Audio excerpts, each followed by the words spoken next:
గుడి చూసుకోమని చెప్పింది. 85లో ట్యాంక్ బండ్ వెంకటేశ్వర జగదీష్ మందిలో పనిచేసిన. అక్కడ 13 సంవత్సరాలు పనిచేసిన తర్వాత డాక్టర్ ఎంజయ్య గారు నాకు పరిచయమే.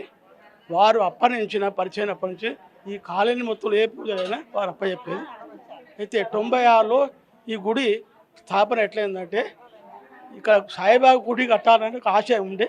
అయితే ఆయన భారీ ప్రాపర్ ఒంగోలులో డాక్టర్ పనిచేసి, అయితే అక్కడ పనిచేసిన తర్వాత రాజశేఖర్ రెడ్డి ముఖ్యమంత్రి, ఆయన చేసిన ఇక్కడ ఉంటే కాదు హైదరాబాద్లో నీకు అన్ని విషయాల సౌకర్యాలు చేస్తాను చెప్పగానే ఆయన వచ్చి ఆ రాజశేఖర్ అప్పుడు 5 సంవత్సరాలు ప్రతిష్ఠ అయిన తర్వాత నువ్వు మంచిగా పనిచేస్తు సాయిబాబా గుడిలో వారి యొక్క ఆశయం బాగుంది కనుక నీకు టీటీడీ దేవంలో చైర్మన్ పదవిస్తాన్ని ఇప్పించింది ఆయన ముఖ్యమంత్రి.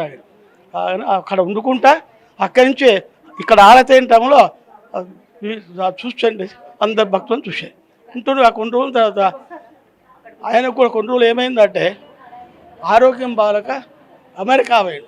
అమెరికా కూడా చూసుకొని మళ్ళీ టీటీడీలో ఉండి అక్కడి నుంచే ప్రతిరోజు భక్తులను చూసుకుంటా ఈ యొక్క పూజలను చూసుకుంటా చేశారు. ఇట్లా ఉంటుండగా కొన్ని రోజులు నేను ఇక్కడ 31 సంవత్సరాలు పనిచేశాను. పని చేసిన తర్వాత ఈ మధ్యన ఆరోగ్యం బాగాలేక ఆ ఇబ్బందితో ప్రతి బేస్టారం వస్తుంది. చాలా మంచిగా ఈ గుడికి వచ్చిన వాళ్ళందరూ వాడు ఏ పని అయినా చక్కగా అవుతుంది.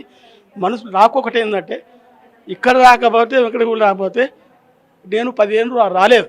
రాకపోతే ఆయన ఏమన్నా అంటే నీకు పైసలే కావన్నా నా దర్శనానికి రోజు రావా అని కలరు చెప్పి అప్పటి నుంచి 15 రోజులు ఇంట్లో అటు కథలు కూడా చేసింది.